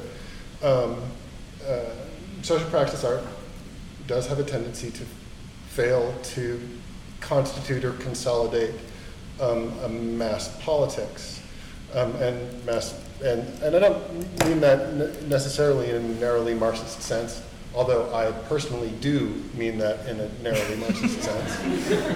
But that's neither here nor there. The failure is to make personal sacrifices to accurately identify the enemy, is to engage in mass antagonisms. And I would say that what goes under the umbrella term Marxism is, of course, a fairly, rich and diverse tradition of internal critique, and I don't think you have a Marxism now of any name, call it Marxism, call it don't, without a feminist critique of Marxism's elision of certain kinds of labor, without, certain other theoretical interrogations of the way it once assumed a kind of revolutionary subject of history that was a white, middle-class industrial worker or something. Marxism is rich in its own internal critique and often unfairly caricatured, often fairly caricatured, often unfairly caricatured, But yeah, I can't imagine, I use Marxism as a shorthand, but I can't imagine Marxism without, Silvia Federici and without projects like both of these projects have the capacity to constitute, to consolidate a mass politics. It's a hilarious proposal, and when I say hilarious, I mean it actually destroys something that that people fail to that is opaque, that is currently opaque for us. Your project in Lovelace does exactly the same thing. I don't know that ours does because not enough children had seen it yet.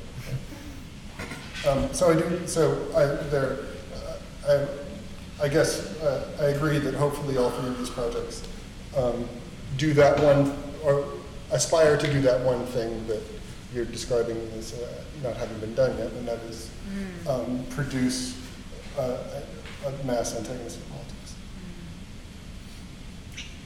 Any more on that? No.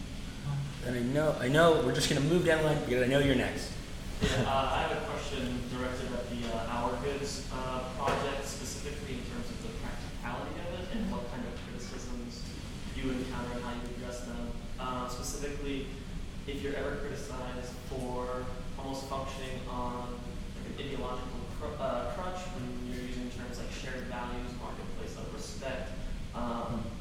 With this type of idea, is it possible to scale it in the face of globalization without all of the participants sharing those same ideologies, or how would you address that?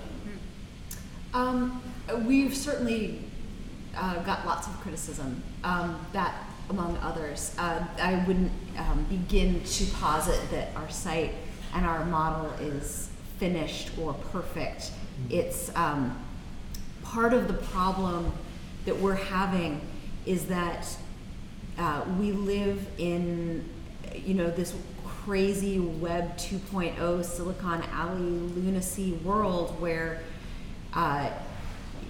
what we expect online is functionality that's extremely expensive to build. And so we're trying to The site we've built is probably a $2 million site that we built with about $200,000. So it's bumpy. It's there's lots of things that don't work very well, and there's lots of things that we can't address because it's super expensive to address them. All that said, the core of the question you ask, I think, is about this question of like scaling globally. We don't aspire to scale globally. We aspire to aggregate people who do have shared values and to, to pull people from the circle that's just outside of those values into those values, and then pull the next circle in like that. But I don't imagine this particular platform scaling. What I do imagine scaling is the idea of non-monetary exchange in various creative ways. And we have a sister project which is called Trade School, which is a barter for education model. It's a platform, you can look it up. And it's a pretty straightforward model where we do a pop-up space. People offer classes and they ask for barter items in return. So I did, a self-producing 101 class, and I got fresh baked bread, and I got vegetarian, like simple vegetarian recipes that are family friendly, and a few other things that I asked for. And those things, like some fresh produce, things like that. Those were actually things that I needed and could use immediately, and the people who came to the class could reasonably bring. Trade School is in over 50 cities internationally right now, and not just in developed countries. In fact, it's really thriving in developing economies. That particular model scales better than the R goods model, but I think that it could be replicated in various other circles in slightly modified ways, or maybe majorly modified ways. Is it okay if I say one thing? It relates to scale and expertise, which I think Ben hinted at in a previous statement, and it's kind of something that Claire Bishop also writes about in her book Artificial Hells, and I think it's something that we're all, like deathly terrified of, and that is she points out how like certain kind of cultural production, or what we might group lump under the term social practice art, can be instrumentalized. It's open to being instrumentalized, and was viciously so, like under Cameron's government in England, as this kind of surrogate for the dismantling of social services by a neoliberal government, right? And it was deeply in line with a kind of ideology of creative entrepreneurialism, solving problems on a small scale yourself, et cetera, et cetera. So I do think it'd be a fundamental concern that all of us share, and that should be some kind of coalition building amongst people who more or less identify under the term social practice and participatory art, that it is not a surrogate or substitute for that it will always be both a model that effectively puts political pressure on certain communities and allows for certain transformations, and that it also exacerbates contradictions that make people angry about the current situation, as I think all these projects do in different ways. But it's there has to be like a some sort of resistance to that instrumentalization, and I don't know what that is. That's a collective project for artists to think about, I think.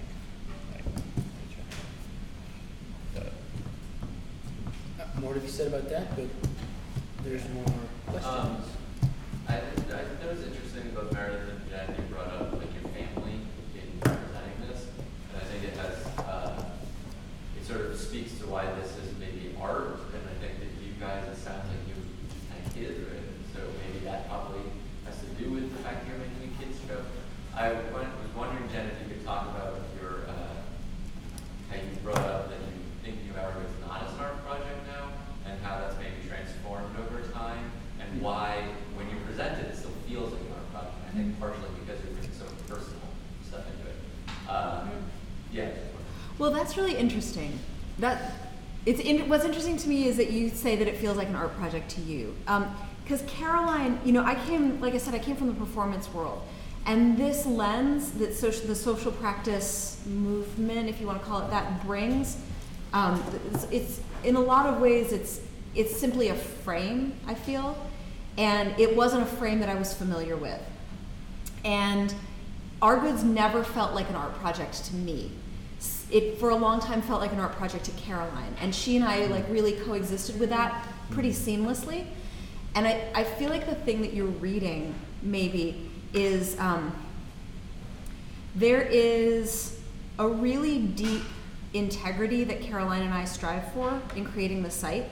Certainly there's a really deep integrity that I feel in my participation at WOW. And it is like a set of values and a way of living that comes from very deep personal commitment and history. And the authenticity of that can be framed as a practice. And that might be why it feels like an art project to you, but as the person who is performing the authenticity, it does not feel like an art project. Okay,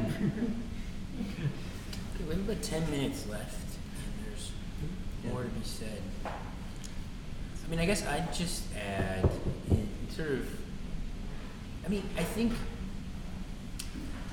I guess the way I think about the relationship of these kind of things to mass antagonistic politics, social change, social movements, is that you need a lot of different tools in order to fix the broken machine that is our world. And I do have criticisms of lots of criticism of social practice, and my book is about a lot of that. The reason I started my presentation at the beginning by talking about the inspiration that I take from some alternatives I've seen through works of art and through works of documentary is because I don't think it's necessarily, I think it's more about the way you put everything together. I mean, nobody has the right answer just yet. And I'll just give it an example where I think I made an intellectual error around this, is around the strike debt thing. Where are people here familiar with that? Where it was an initiative to sort of almost kind of an artist activist project to have a telethon to raise money to buy up people's debt. Like people who were defaulted on their debt, and their debt had been sold off to kind of loan sharks, and you could buy that debt really cheap. So the idea was that people could pool their money, then you could actually like help people out by just buying up their debt at pennies on the dollar. And so they raised, I think, something like $50,000 or $500,000. The telethon were able to buy up $2 million of people's debt, medical debt. And I think it's noble sounding, but I do have criticism of it in the sense that I think that we shouldn't have to do that. We're poor. We're poor. None of us, I mean, we should be fighting. There are people who that is nothing to them. Not only that, but I don't really feel like we should be paying these crappy corporations, loan shark corporations, to like, I don't think we should be helping them out, which is what I perceive it as. So I think there's a legitimate criticism of it, but on the other hand, you go there and it's a tremendously inspiring thing to things. And I think it personalizes a very intractable, difficult political struggle. And that's one of the things art can do, is create images and spaces that take intractable things. And I think that in a certain sense, thinking about it, it's like, oh, there has to be this mass movement to redistribute the wealth of society, and you miss an opportunity to just have like really, that's one of the places where political people are hanging out and creative people are thinking about how their practice relates to the world. And so I think that you can articulate these things together, and it's best too, in critical ways. I mean, I think it's difficult dialogue.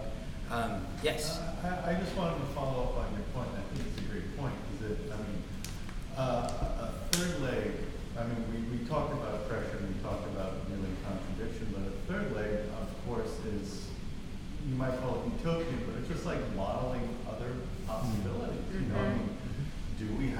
does it have to be a scarcity economy? I mean, there's so much production that's now happening.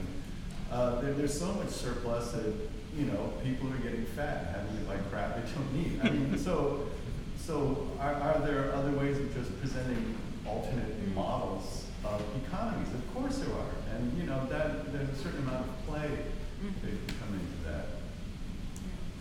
Yeah, I agree with that. And in fact, Strike Debt did the Rolling Jubilee as a project. And they're not they're not trying to buy all the debt. It was like a thing that they did to show that this is how it works, and now it's done.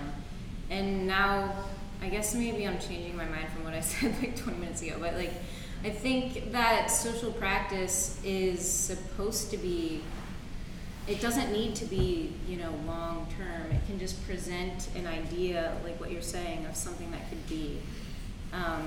And I also think it's really hilarious that social practice got brought up here as like what this is. Because I don't think I read that or was told that anywhere like when I was coming. And I was like, cool, I'm bringing my project. I don't know what it is. It's a project. And now it's like pegged. Can I provisionally disagree with you though? Because Sure. I'm not. I just want to raise the question of what our responsibility is when we engage people, when we engage a society, a community, when we engage people who aren't other artists in a project. There's this thing that's a little problematic for me. I mean, I guess we're sort of getting deep into a social practice critique here, and I hope that's okay. But that's good. The thing when that the conversation gets interesting. that concerns me a bit is we have this idea of art as tied to authorship, generally. Like that's sort of the general understanding of art is, there is an author of the artwork. There are art makers who bring that into question. Jenny Holzer comes to mind. But that's the normal or the everyday person's understanding of what that means. If a social practice project is focused on authorship by the artist, but being created by a large number of people in their behaviors, not necessarily with their explicit permission or their understanding of it as an art project, number one, it brings up questions of labor, like who's creating that art, and number two, what then happens to the energy that's created when I engage with a project that is speculative and utopian and is designed to show me some other possibility? Then I'm left with this sensation of having experienced something else and nothing to do with it. That's something that concerns me greatly. So I'm thinking of the Gramsci Monument when you. The what? The Gramsci Monument when you say that. That's exactly. Do you know that? I don't actually. Is that what you felt there? It's a project that was in the Bronx. It was a pop-up sort of community center made with the help of residents in public housing, and it had this sort of quality that exactly what you said is how I felt about it. But so I guess I would say, like, what is it that we as artists, what limits us as artists to thinking that, like, we can't move beyond what we've conceptualized as an art project? Like, I'm not saying we all need to go out and become community organizers and get trained by SEIU or whatever, but I am saying let's question whether or not whether it's true that we don't have the power to move beyond the art project and to do something with the energy that we generate. Yeah, I mean, I always like to say, since I'm an art critic, that art criticism can't be just about art and still be criticism. And because that's, to me, when the conversation of art becomes just about what references you use and how it affects other art people, then it ceases to be a very interesting conversation to me. And of course, art's a very small and eccentric and imperfect thing in a world. In some way, if you were going to pick a vehicle for social change, I might not pick art, because it's really small, it's really small. It's funny that we can have a conversation this casual about Marxism and antagonistic politics and queer theory and feminism. I mean, there are lots of rooms in this country where you cannot have that and by far the bigger audience in the country, in the world, is that one where you can just casually bring all that stuff up. And I certainly don't know that everybody here is on the same page about that. But I mean, that's part of the nature of, and I've come to view it as both its strength. You know, art is this place where it bottles that energy and sells it in some ways, bottles it to sell it in some ways, attracts people's aspirations because it's this little thing that you can get your hands on. It's this form of creativity that you get to, you know, it's not, your boss doesn't tell you, you're not a designer working for Starbucks where they're telling you how the logo looks, but in some ways that's the small stage. In some ways that's a small stage because, you know, if you could take over the production of a giant video game studio or something like that, if those guys, then you'd have like a vehicle that reached so many more people. And in some ways that those conversations are harder to have because it's harder to take that. There's like a struggle for agency there, but it'd be it's in some ways the question for me of design and politics is almost more interesting than art and politics. But I still nevertheless believe that there's interesting conversation between the kind of like little utopias we can create here and other things, but I just think it's a difficult conversation. If it's not difficult, then it's not a real conversation. You're not kind of like a little bit angsty about whether or not we're all just talking to ourselves. Then we might actually just be talking to ourselves. We're towards the end of this conversation. Are there burning things from the audience or final statements from the panelists?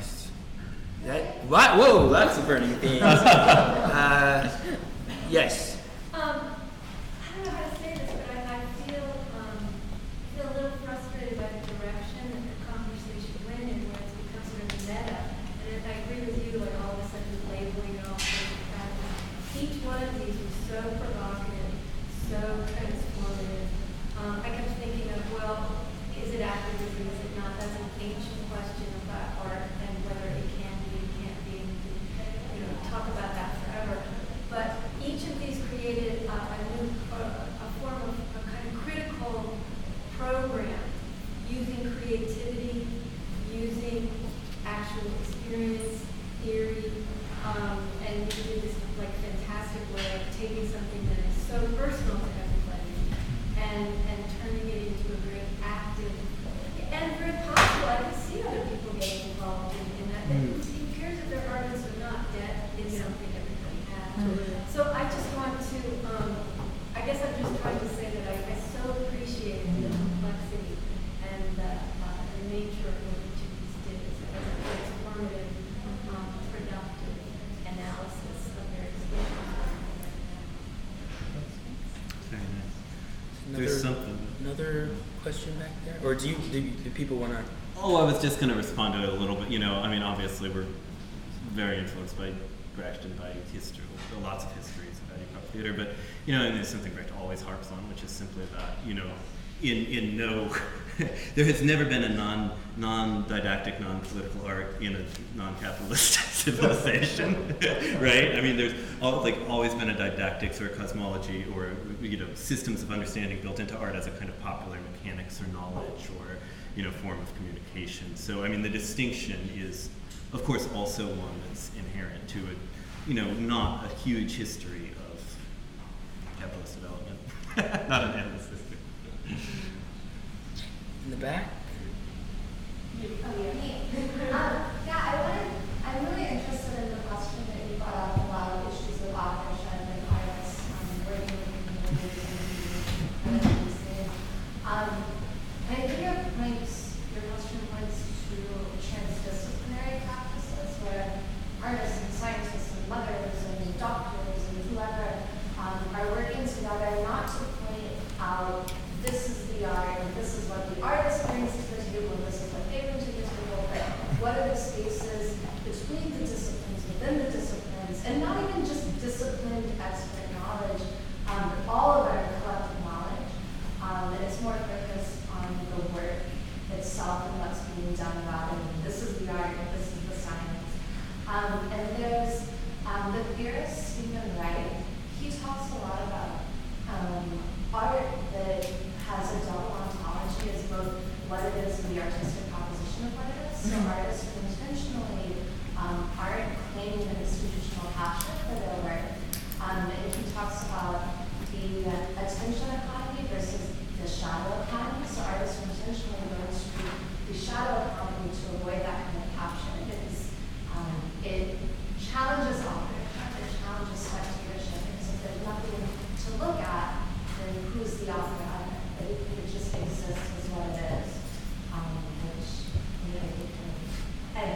I want to check out Stephen Wright.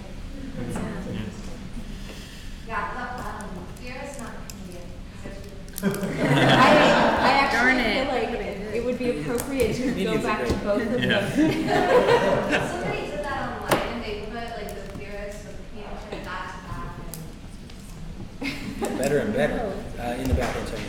Yeah, I just want to respond to the idea that art can actually do things where it seems, somebody said it seems like it doesn't have that much effect in some ways, or you not choose art, but I think it all really depends on context and where you're putting that energy to. Of course, if you're in a kind of a bubble system of where art is made and produced for a certain kind of audience, then it might not have that much effect, but there's definitely kinds of people like this that are working on actual projects here in South America and Africa, different places, but the art history or the whole institutional structure doesn't really allow for exploring these kind of subjects within our history. They're often left off in the history books, and so we don't see their effects. I'm just speaking from coming from an African art activist group, Arlen Labor, which I think Arlen is a good part of the time too. So it might seem on the surface that these things aren't happening and your teachers aren't telling about really real art history, like really intense stuff. And, sometimes life-threatening, sometimes dangerous, and they affect people in really intense ways. It's not just it's a kind of real impact that should be explored outside of this social practice. Well, yeah, I mean, you should all look up, the LTCon group, which Antonio does a lot of work with, I think, has run these workshops for a long time that are great, that actively, talk about alternative economic structures, which ironically is something that we haven't done all that much of in a panel called Alternative Economies, but we've discussed it. But so. But yeah, of course, though. I mean, I, of course, believe in art. I believe in activist art. I don't think the only political value of art is its activist component, though, either. Yeah. I think that, Rebecca Solnit has this great essay where she talks about, the guy one of the people who went on to argue Brown versus the Board of Education, and his formative political experience was seeing Louis Armstrong play jazz, and he was like, wow, it's not didactic anyway, it's humanized African Americans for someone who'd never met, an African American. And it was like, this is an amazing work of art, and it had like a transformative effect on him. And I think that I still defend forms of art that are not activist practices as well. And I think that it's sort of a bad thing if people who are politically invested are come across like they're the people in the room are always telling you not to have fun. One of the things I like about these projects is that they're fun. I think they're rich and really interesting, entertaining. My point is simply that I think that I've done a lot of things I do are not art related at all. Like anti-prison activism that is not involved with art. And I don't think always that the best vehicle for social change is art. It has a place to play. It is a piece. I've learned strategies, for building attention around cases I'm involved in. There's a guy in Texas, incidentally, Rodney Reed, who's an innocent man on death row. He just got an execution date coming up January 15th. So I encourage you to learn about the case. And the more artists who know about it, the better. But I think that there's a lot of non-artistic, just not fun organizing in a room where you're trying to figure out just what are the pressure points, what are the points of power that we can go after in order to stop this execution is gonna be important. Last thoughts. Very last question, and then final comments from me. My question is mostly directed towards the organizer of the panel. And I've been kind of thinking as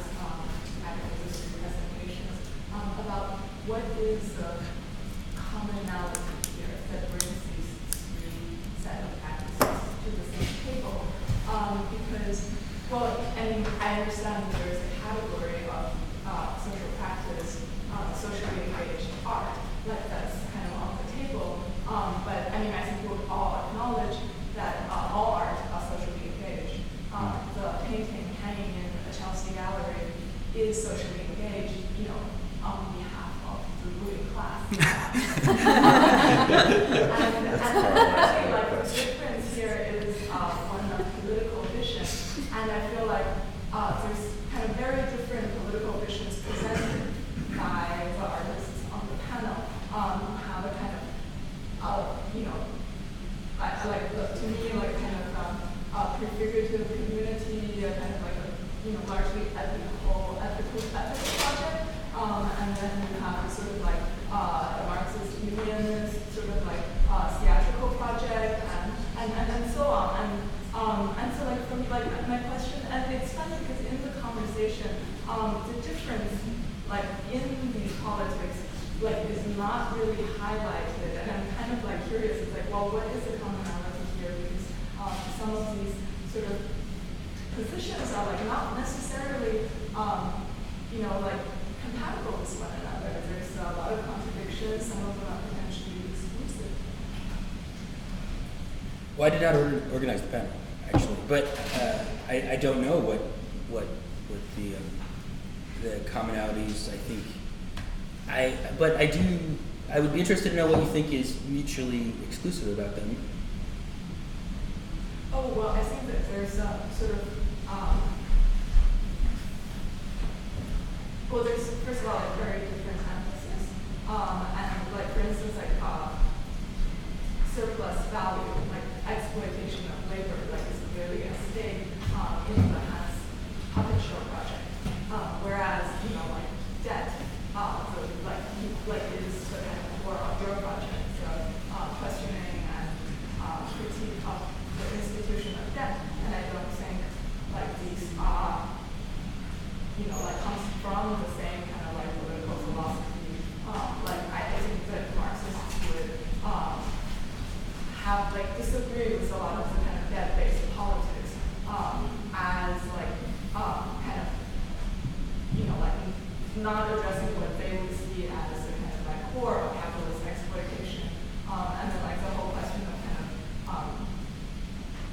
you know, like whether or not like a communal bartering like system like is like, I mean, I think money is the kind of that object for you guys, right? It's like you know, imagining an alternative economy in which like the money form is eliminated. I just think that like these are like, you know, in many ways like radically different political visions, and they're not like necessarily like part of the same project. Well, you know, I agree with you. As my anecdote about the Rolling Jubilee indicated, you know, I do have a critique of the kind of debt-based politics. And in some ways, you know, in your case, if you know, debt is one half of it, obviously your position as a worker is the other half of it. That if it weren't the case that there was all this unpaid exploitation of interns and that there were, you know, we were rolling in good jobs and we had really strong unions, and then it'd be a different situation. Yeah. So there are lots of I think debates to be had. And I'd be interested to hear if you guys, if the debates that she brought up resonate with you. But I also think that you can be a part of. You don't have to. I do not believe that there is. I consider myself a Marxist and an activist. I don't think that there's like anybody's got it the exact right. Anybody who says they've got the exact right position is probably trying to sell you something. And I think that, like I said, the left is small. We need to work together and have debates. But I'm perfectly comfortable being part of a collective, communal kind of thing on the one hand, and also doing other kinds of organizing on the other. Yeah. I don't really see them as politically different. Like, I do think there are probably like, you know, little, you know, discrepancies between each of them, and like things that, I mean, honestly, like I should probably not be paying off my debt, but I just feel like for this project, because I am a Marxist too, I would identify as that. I don't like go around saying it, but like, I don't know. I guess I just don't see them as that different. And I think one thing that is super interesting about them all is we all mentioned 2008, and I think all these projects are like what would we be doing if that didn't happen? Like, who knows? Maybe we'd be creating really cool, pretty things. For the ruling class. Yeah.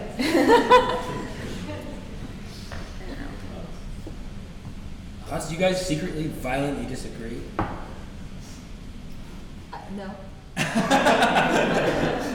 I don't think so. Each other? I think that that the question, that Carl's question points out interesting. Does certainly point out interesting tensions and disagreements amongst a broad coalition of people who we might identify as the left, and certainly those debates maybe do at times tend to get glossed in a way that should be more explored. But I think of debt production is certainly related to types of finance capitalism, right, and could fall under certain late Marxist forms of analysis. I mean, well, whatever. There's always more. There's always tension. There's always forms of continuum too. I think that are kind of comparably interesting to explore. Yeah, in terms of how politics relate to each other. Before the Second International, there was then they kicked out the utopian socialists and kept the the party line Marxists. I don't know. There are historical debates. After the Second International, I was like, okay, whatever. Last final word. I would just say that the thing that you brought up about a double ontology, I like that phrase, and I would say that the thing that we bring to the table as artists, possibly the most valuable thing we bring to the table as artists, is our ability to hold contradictory things simultaneously in our minds and to understand them and have compassion for them. And so I feel like actually what's most exciting and constructive is a double ontology or a triple ontology or a quadruple ontology, and to really to sort of bring forward our ability to hold these contradictory and difficult things together and to find the places where they vibrate against each other and help people experience that. Maybe that's the most powerful and the most political thing that we can offer with the skills and the passions that we have. It's good.